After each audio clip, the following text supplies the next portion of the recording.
So,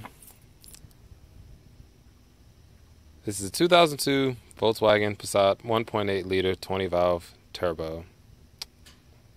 We changed the cam position sensor today because, well, there wasn't one there, ironically. And engine speed sensor. Engine speed sensor? Engine speed sensor. It was the engine speed sensor because the car was being thrown in limp mode. So we changed that. And after changing that, we cranked the car. The car cranked, and, it was still in limp mode, check engine lights and stuff, but the EPC light was off. So we pulled the battery, of course, to reset the lights to see if we can get the car out of limp mode and, drive it around, see if it cuts back on, yada, yada, yada. We pulled the battery, reset it, we put the battery back on, and now the car won't crank.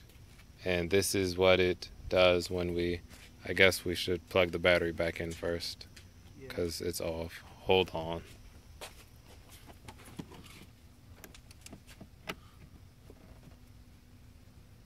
It's on. All right.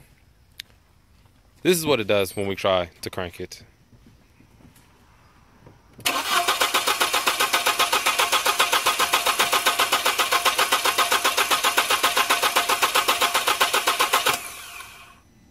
So, any help will be greatly appreciated.